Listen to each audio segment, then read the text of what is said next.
و این چنین در مسند امام احمد از عبدالله ابن عمر رضی الله عنهما آمده است که پیامبر صلی الله علیه و سلم فرمودند که ما من ایام اعظم عند الله ولا احب الیه العمل فیهن من هذه الایام. یگان روزهایی نیست که بزرگتر باشد در نزد الله تعالی و محبوبتر باشد به الله تعالی عمل کردن در آن مثل این 10 روز. پس گفتند که فاکثروا فیهن من التهلیل. پس در این روزها تحلیل را بسیار گویید، یعنی لا اله الا الله را بسیار گویید.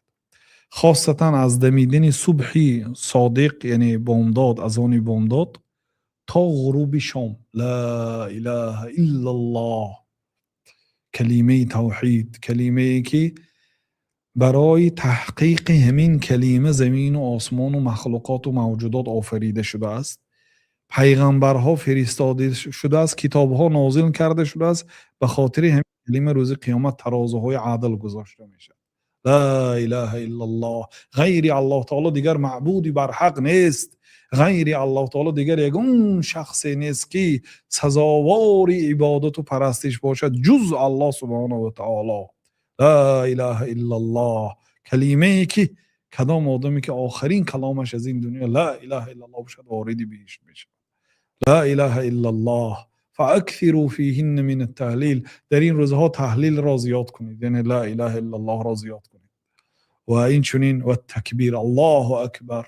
الله از همه بزرگ است، از کار دنیا، از مال دنیا، از کارهایی که شما را از عبادت منع میکند، از هر کاری که دارید، از هر چیزی که در نظر شما مهم است. الله اکبر.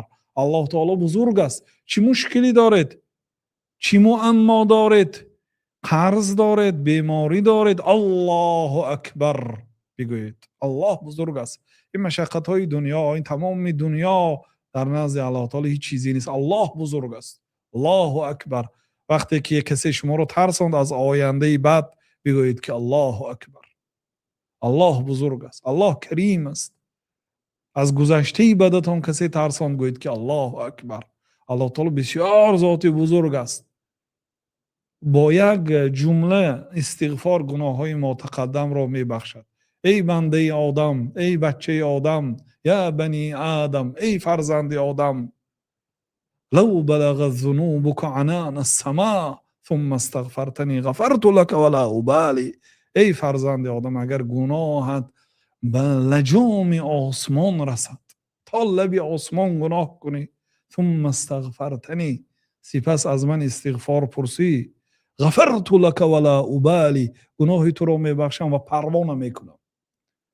این حدیث قدسی در سنن ترمذی است. گناهت را میبخشم، پروا نمیکنم که این قدر گناه بزرگت را بخشیدم. افته پر هیچی نیست برای من. الله تعالی میگه، حدیث قدسی است. الله اکبر. فاکثروا فیهن من التهلیل و التکبیر. این الله اکبر یا لفظ عادی نیست. الله اکبر. الله تعالی از همه بزرگ است. چی شما رو منع میکند که نماز خوانید؟ چی شما رو منع میکند که از علم شریعت، از بزرگی های شریعت با خبر شوید؟ همین دنیا، همین کاری به موضوع، همین مشکلی ها، همین مشقت ها، همین قرض ها، همین بیماری ها، بگویید برای همه این که الله اکبر. الله از همه چیز بزرگ است. در یک لحظه مشکلاتتان را الله تعالی میتونه حل کند. و تحمید، این چنین الحمدلله را بسیار گویید. الحمدلله، الله تعالی سزاواری حمد و ستایش است. الحمدلله، حمد فقط از آن الله است. هم در حالت مصیبت، این حمد غیر الله تعالی به دیگر کس گفته نمیشه. حمد در حالت مصیبت، در حالت ناداد الله تعالی هم الحمدلله باید گوید. الله تعالی فرزندتون نگرفت، جانتون نگرفت، نه بیمار کرد، شما رو مصیبت داد، اولین کلمه ای که باید از زبانتون صادر کنید الحمدلله، انا لله و انا الیه راجعون. یعنی الحمدلله فقط در حالت این مثل شکر نیست. شکر فقط در حالت یاد آوردن نعمت یا به خاطر نعمتی که الله تعالی داده است گفته میشد. اما حمد هم به نعمت هم به مصیبت. الحمدلله علی کل حال. الحمدلله در تمام حالت ها گفته میشد. والحمدلله تملأ المیزان. پیامبر علیه الصلاة و السلام گفته که الحمدلله ترازو رو پر میکند. سبحان الله والحمد لله تملأان او تملأ ما بین السماء والارض. سبحان الله والحمد لله از زمین تا آسمان به ثواب و اجر پر میکند. این کلمه ها آسان نیست، کلمه های معیده نیست، کلمه های کم ثواب نیست. سبحان الله بین زمین و آسمان پر میکند، ترازو را پر میکند.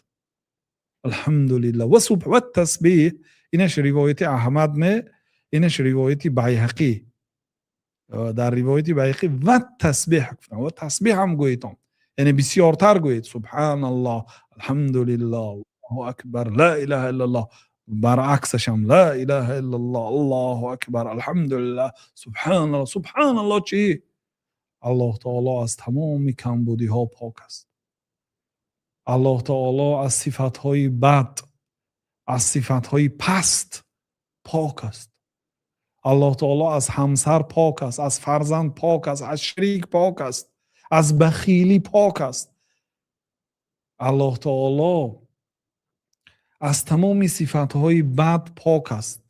کسی نسبت الله تعالی گمانی بد کند، کسی گمان کند که اگر من الله تعالی را عبادت کنم الله تعالی به من نیکی نمی کند، کسی گوید که من همین کار حرامم را اگر ترک کنم الله تعالی برای من کسبی بهتر از این عوض نمی دهد گوید، کسی گوید که من اگر حاضر این پول را صدقه کنم یا زکاتم را برارم الله برای من عوض نمی دهد گوید، فقط ظن بالله ظن سوئی، در حقیقت به الله تعالی گمانی بد کرده است.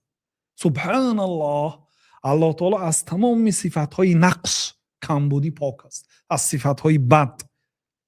مشرکا الله تعالی را، یهودها الله تعالی را صفاتهای بد که توصیف میکردن، میگفتن که الله تعالی بخیل است، میگفتن نعوذ بالله.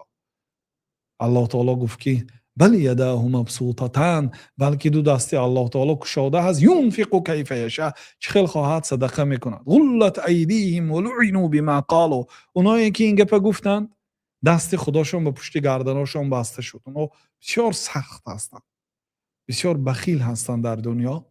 ولعنوا بما قالوا، لعنت کرده شدن به سبب همین گفتگی هاشون. الله تعالی فقیر گفتن در سوره آل عمران، در سوره بقره، در سوره نساء.